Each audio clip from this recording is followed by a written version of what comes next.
Welcome to the HIV podcast. Each week we focus on a person, historical event or pop culture moment linked to HIV and explore the story of what actually happened. I'm Sarah. And I'm Jess, and between us we've been working in the field of HIV for 40 years. Our aim is to get as many people as possible HIV educated. Welcome to the HIV podcast, Sarah. Welcome aboard. What? The HIV train? Yeah. Oh, I was thinking more a boat, but I'm trying out new ways of welcoming you. Right.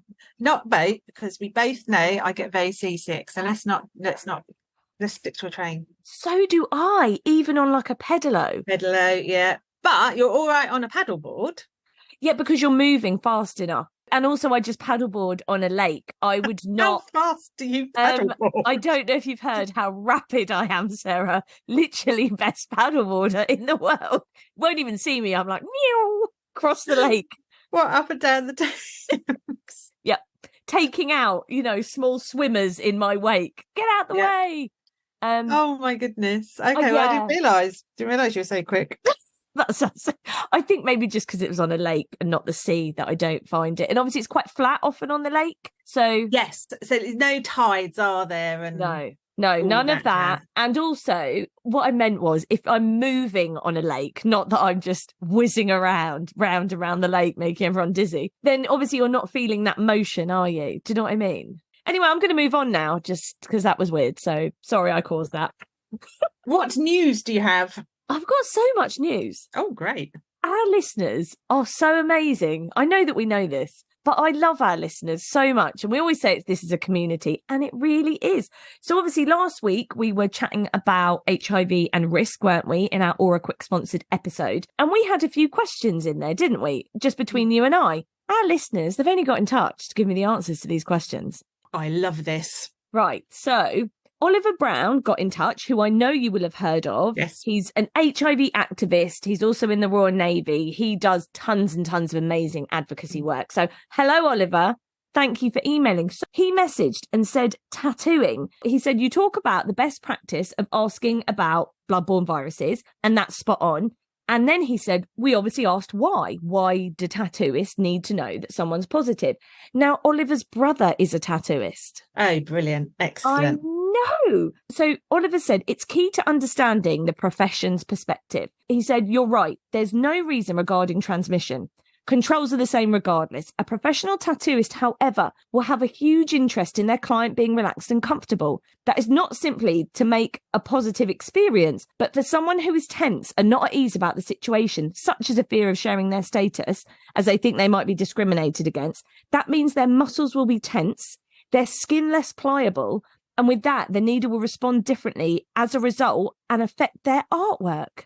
Mind blown. And that makes so much sense. Right, I get it now. Because if you are tense, it's obviously going to affect your tattoo, isn't it? Okay, so it's about making people feel kind of relaxed or building a rapport as well. So, yeah, but even beyond that, as he said, so even beyond just feeling comfortable, if you are tense, the literal artwork that is being put on your skin will be different because you're tense. And so it just changes everything.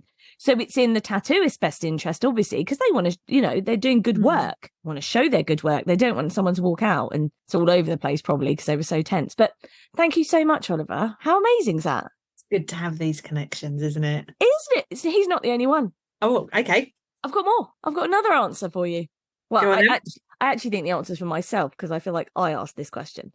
I've never seen you looking so pleased about anything in your life. I'm so, because honestly, it's been so lovely having so many people just like pop into the DMs, slide into our DMs and be like, oh, hey, you asked this. I've got the answer. Here you go. So this is actually a personal connection of mine. So my friend Beachy, who listens every week. Hi, Beachy. He messaged me to say about giving blood. And I said they take a little bit of your blood initially to see if it sinks or floats. And I was like, I don't actually know why. I thought it was about feeling well. So they are checking the hemoglobin levels to make sure that you have enough before you give blood. Is he a doctor? No. Well, I think from now on you should refer to him as Dr. Beach. Okay, so thank you, both Oliver and Beachy. Thank you very much. Literally loved it. Oh, the other thing I have to mention about Oliver, though, because obviously I always ask people if I can share, what they've sent us. And I asked him and he said he shares most things, Sarah, but not chocolate buttons. You'll have to fight him for them. Sorry, Oliver, we can't be friends, but never mind. It was all looking so hopeful. All based on chocolate buttons. Yes, that's the currency I use for friendships these days. Well, people know you well, Sarah. They know you well, is all I can say. And yet still Cadbury's have not delivered my box of goodies. I know. What are they doing? Oh, Sarah, we should go to the Cadbury factory as like an HIV podcast day out. Oh, we should. I've been there before. Have you? Yes, I've been there twice. Oh, wow. Do you get free chocolate? Oh, God, yes, you get free chocolate. Yes. Oh, wow. I mean, you have to push past all the kids to get it, but, you know. Batting them out the way. Just swept through. Yeah, kids flying everywhere. Yes, so you get free samples of like liquid chocolate. That sounds awful. Obviously, got a shop. So, I mean, we spent a fortune in there. Best day out ever. I can tell you are loving talking about that. Sean, team building day. Anyone that doesn't know, Sean's our boss. So, you know, just floating that out there, Sean. Let us know what you think. Yeah, little team day out. Yeah. More so for you, I want to go to Crisp World. Where's Crisp? Oh my God, there is one in Ireland, isn't there? There's Tato Land. Is there? Yes, it's a theme park. I think it's a theme park about Tato's. I really want to go there. And they're the crisps, aren't they, in Ireland? So I don't think there's a Crisp World in England. Okay, so campaign to start Crisp World starts now. Because Walker should do it, shouldn't they? And they're based in Leicester. So Walkers, if you're listening, please get on this quickly. And the last thing that I have to tell you, this isn't news from our listeners, but it is something very, very important. So today, July 21st, is Zero HIV Stigma Day. So what it is a global movement uniting people, communities, and entire countries to raise awareness of HIV and take action to end HIV stigma in all its forms. Now, the theme for this year, 2023, is human first. And what they've said of that is it means we see the person before the virus, that a person living with HIV is a human first. They need to be recognised and acknowledged, and they deserve every human right just like everyone else. Any discrimination against people living with HIV should be seen as a human rights violation. Yeah. I agree with all of that. This is a worldwide thing, right? Yes, worldwide. UK? Yeah, global. Yeah. Oh, I do like a global day. A global day of action. I do too. So if people want to find out more information, either go on any social media and type in human first or Zero HIV Stigma Day, because the hashtags will come up, or they can go to zerostigmaday.org, which is the website, and go and find out all about it and, you know, what they can do. Because it's not just about, it's a bit like International Women's Day, Sarah.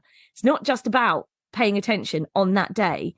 It's what can we do all the time moving forward, right? Yeah, no, I'm fully in agreement. I know I was getting a bit angry then, wasn't I? I was getting a little bit upset. Down. I know. Well, I don't know why I'm shouting at everyone listening, because everyone listening is already doing a lot to help lessen HIV stigma by just being here with us and listening to us rattle on about chocolate buttons. You're going to have to open your emergency packet of crisps. Oh no, why? Because you're getting all angry. Oh, I see. I thought you were going to tell me something terrible. What is your favourite crisp? Have we talked about this? Oh, Sarah, it's so complicated. It's so complex. So if you're talking for breakfast, so that would be either a big packet of Frazzles or Flaming Hot Monster Munch. But they can only be had at breakfast time. I will not eat those at any other time of the day. Hope you screenshot an expression of my face then.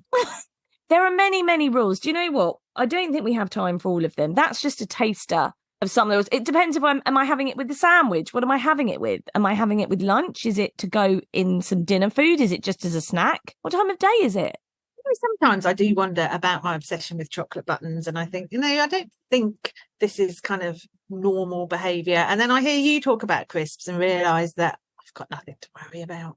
Yeah, I don't think you do. I think if you don't have like specific breakfast chocolate, then you're okay. No, I don't have any chocolate for breakfast.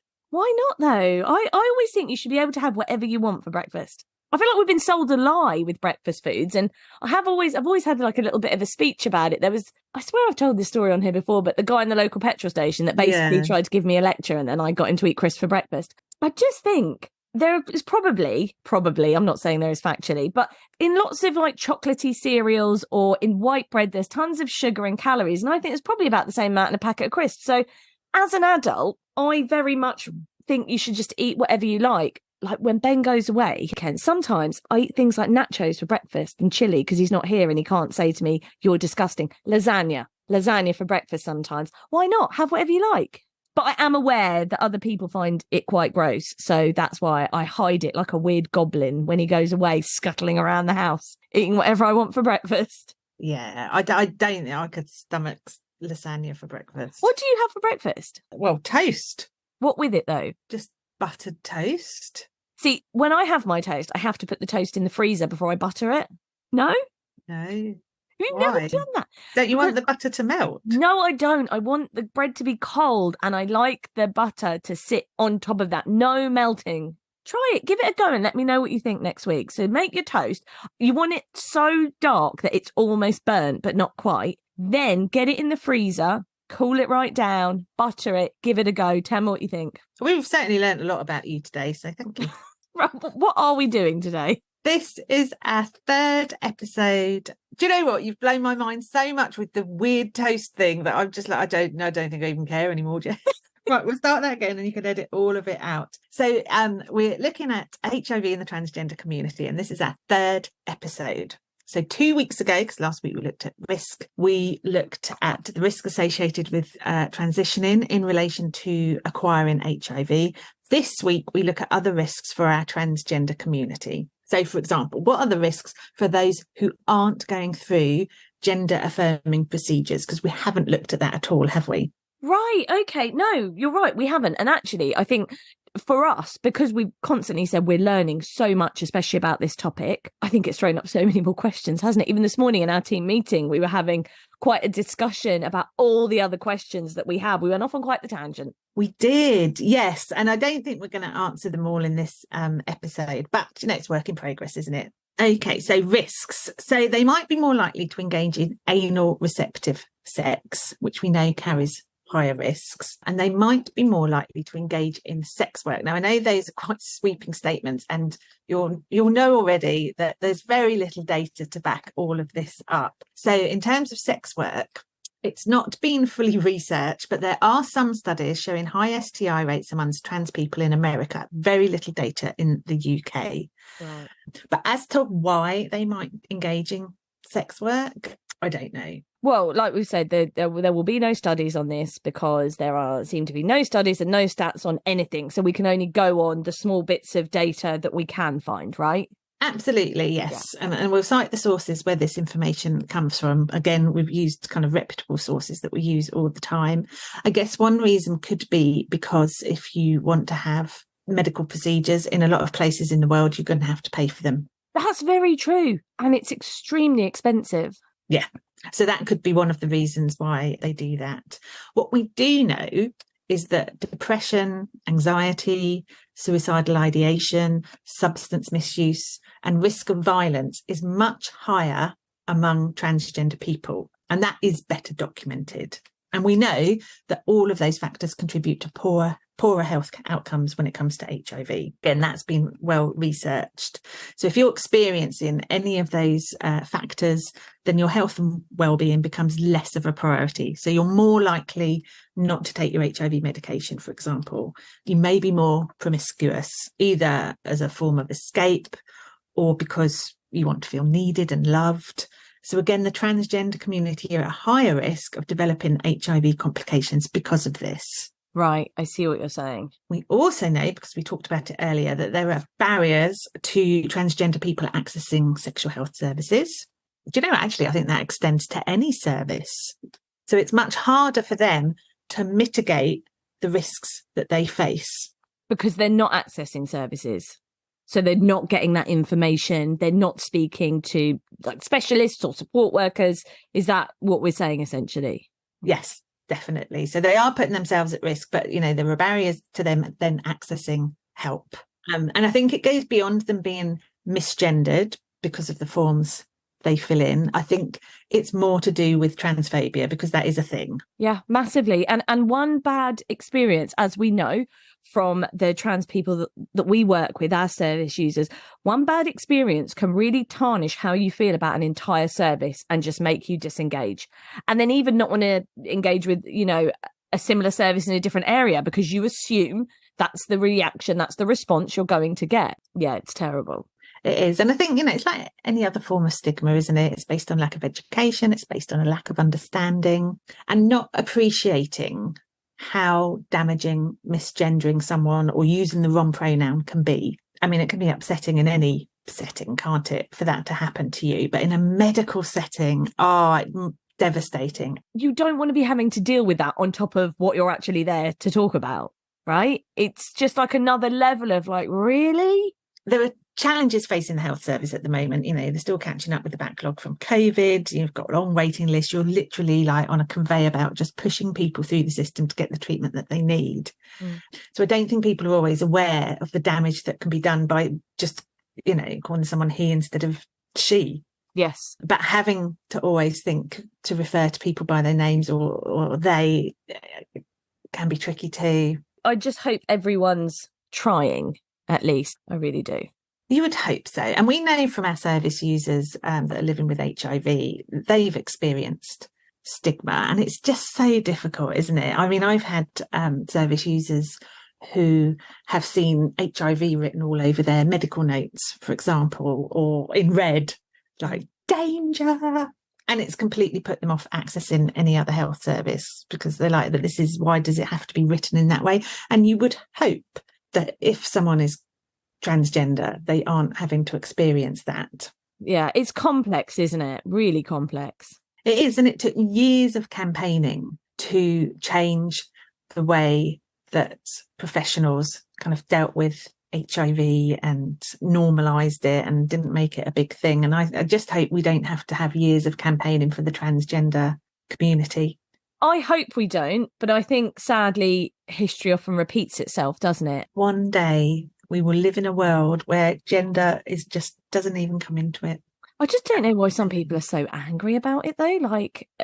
We've talked about this before, I know, but about using people's pronouns. It's just, if someone said, could you please call me this? I just don't think it's hard. Isn't it just polite? I feel like we're very British. I'm like, that's just polite. They've asked me to do that. So I just don't think it's a hardship, basically. With our service users, now I don't know if this also affects the transgender community. I'm kind of thinking ahead. But with our HIV positive service users, if they are living with other health challenges alongside their HIV, often they end up getting caught in a vicious circle where symptoms they present with are attributed to HIV or vice versa, and they end up going backwards and forwards between health professionals. And we have both had situations with our service users where we have had to kind of unpick everything. Because not by the time they come to us, most of our service users are really good at letting us know what's happening. But it gets to a point where they're like, I just can't keep going backwards and forwards and someone's saying it's your HIV, it's not your HIV. And then we can step in and help them determine what the root cause is for the problem and then get the treatment that they need. But it's very frustrating. So I was thinking, if you're transitioning and you have health complications, you've got other factors. So you've got those health professionals that are helping with your transition. If you're HIV positive, you've got your HIV consultant. If you develop other health conditions, you've got other people involved. And it seems to be that the more people involved in your care, the less likely it is you get answers when you present with symptoms. I don't know. Is that fair or am I being unfair?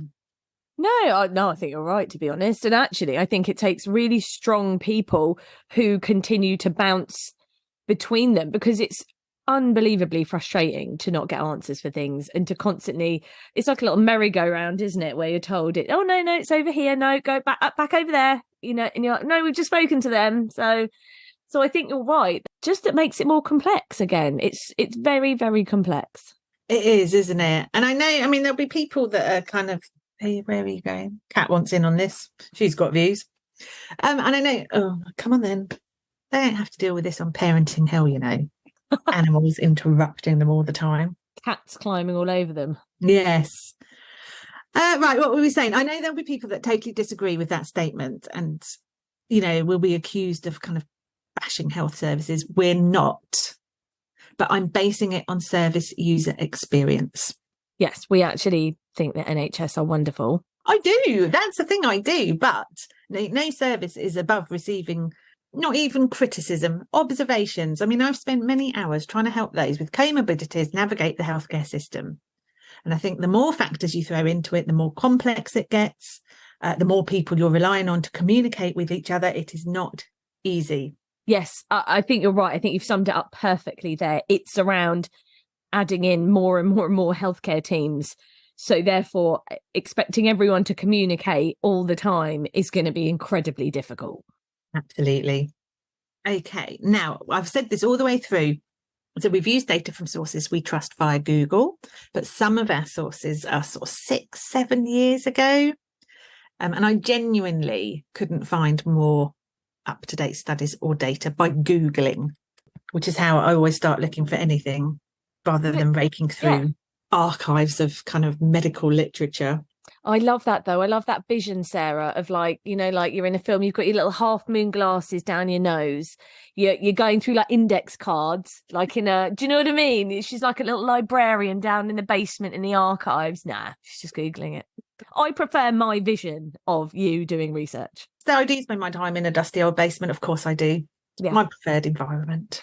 And you couldn't find any more information in our archive that doesn't exist called Google. No. So, you know, we've based our podcast episodes on what we could find. But one thing we do need to look at is how we move forward. Yes, I'm being proactive this week. Normally I just say, this is all that's wrong. No ideas how we crack on and move forward with it. Oh, I like it. I've got one suggestion. That is let's just get some data. Let's do some studies. Anything, people, anything. Come on, we need some new statistics. Well, I've been very proactive and I've asked transgender service users what they would like. And they said, just let them be part of the decision making. Let them help shape the services that serve them, of course. That's kind of perfect. So I've put that as number one because I think it's the most important. Number two, reduce the inequalities they face. So we've got to ensure that services are inclusive, recognise that gender fluidity exists, and that gender identity goes beyond checking if someone is male or female. Number three, by this time they'd lost interest, by the way. Was it just you scribbling away fiercely? But it's the point that you've raised, more funding to do more data research.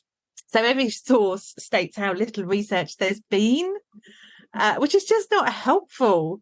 So let's put some funding into getting good quality data, and then we can kind of help move forward with services. And also I put more funding in general to help educate the wider community. I think that's really important.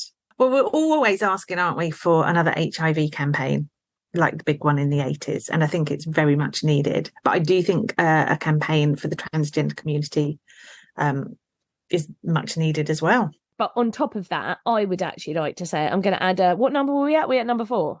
This might be like a 4B. Maybe your bit was like 4A. My bit can be 4B. Yeah. Okay. I also think that, yes, absolutely, there need to be more campaigns, but also a bit like we had acknowledged that it was on us that we didn't have enough information about the trans community, especially in relation to HIV. It is on us all as well to learn a little bit more. So I hope that other people, individuals, will learn more and like share some of these podcast episodes. And yeah, it's on all of us, isn't it, to keep learning and be engaged and be interested in what's happening with this community. But yes, no, I think your point's right. And I'm so grateful that our service users were happy to sit down and have a chat with you about this. I say happy. They were literally, Sarah jokes that they were like, oh, she'd bored them. They were like ready, like we are ready to tell you our thoughts on this, you know, because not enough people ask, do they? That's what we found. No one's sitting down and saying, well, tell me what you think about your community. Yeah, and how you want services to look and how you want to access them. We should be doing it with all communities, but I think this is a priority now. As a bit of an aside, you mentioned having another campaign around HIV, which we absolutely need, like we had in the 80s. I mean, let's not have it like the one in the 80s that scared everyone to death. Let's not do that. But yes, the same kind of impact. But lovely Will Hampson has started a petition and is petitioning the government to do another national campaign because it's so sorely needed. So go and check him out on social media and you'll clearly see the link where you can go and sign this petition. And we'll also share it as well. It could happen. I love your hope. I really do. I just don't think they care. Well, they should care because, you know, the government has signed up to the pledge that we reduce HIV transmission rates to 0 by 2030, right? That's 7 years. And it's not going to happen unless we take everyone with us. And at the moment, I don't think we are. So, the transgender community, for example, through no fault of their own, are disadvantaged because of everything we've talked about in the last 3 episodes. So they're not even at the same starting point as the rest of the HIV community. So how on earth can we achieve that pledge when we're not all starting from the same place? I just think it's really unfair. Exactly. So it's how would we reach their pledge of 0 transmissions by 2030? How? I don't know. I mean, we're fully on board with this, but then what? Yeah, we would like it to happen. Of course we would. Of course that's what we all want. But what we're saying is, yes, exactly what you said. You can't just leave entire communities behind. Just go, we're off over here doing this thing, but you guys just, we're not really taking care of you. We're not really doing better and recognising your needs and helping you to understand where risk lies, because no one's bothering to do any research. Like, we'll just be over here trying to solve everything and we'll just leave you down there. Like, no. I'm flummoxed. Oh, what a good word. By it, if I'm honest, at the moment. But we will do, I think I've said this before, that we will do an episode, and I've got the energy for it, Jess. We'll do an episode on kind of how that pledge is looking. Oh, I feel like by your tone of voice, it's not going to be one where we get like confetti and streamers out and go, yay, we're almost there. I feel like that's not the episode, is it? No, I don't know about the rest of the UK. Maybe in some areas they're like, yes, this is going to happen, but I can absolutely guarantee in Berkshire and Hampshire it is not at the moment. So much work to be done, Sarah. Well, there is, but a lot of that work, I think, is out of our hands. I think, we've been inundated recently with new referrals and people who are newly diagnosed. That's a good thing. They've gone and got themselves tested and they're seeking support for us. But as we know, there is quite a large proportion of the community that don't test and don't know their status. And how do you kind of move forward with that? There are some attitudes that just aren't changing. And actually, that's sort of exactly what Will Hampson's saying, isn't it? Like, we need to be reaching everybody. I've talked about this before, when we have health days and things like that, yes, they're fantastic. And it's great that, communities are coming together. But actually, the people that attend those health days, they're probably not the people that you actually really need to be attending those health days. So how do we reach everyone? Exactly. Yeah, and we're doing a huge disservice to those that are the quietest within the community. And I would count the transgender community as part of that. They are often hidden. They don't have the loudest voices because they're so fed up with the stigma that they receive. So we do them a disservice by ploughing ahead with the pledge without kind of taking them with us. Oh, crikey. That turned into quite the rant, didn't it? God. Everyone out there's like, why are they so angry every episode these days? Oh, dear, because I don't know why. Because of inequality, Sarah. Actually, this is quite an apt episode, by the way, because, as we've said, it's Zero HIV Stigma Day. I think let's just make it Zero Stigma Day for everyone, for everything. Yes. Oh, wouldn't that be amazing? And I know there's probably people listening going, well, if you're that unhappy and you're not going to make the pledge, then do something about it. Trust me, we are trying to do everything that we can. Yeah. We're working with public health. We're working with the healthcare trusts to achieve this. But we have to be realistic and honest. We can't just plaster a smile on and be like, oh my God, yeah, this is so great. It's so going to happen. I think that's the issue, isn't it? Just blindly going, yep, we still think so. It's okay to have these conversations to say, where are we at with it? Is this happening? Who, like you said, who are we missing? Who are we leaving behind? And how can we change that? Nothing will change if we don't have these conversations. So done. I agree. I agree. I think we should be having more conversations like this. Nice. That'll be fun for everyone. Future episodes full of happiness and light.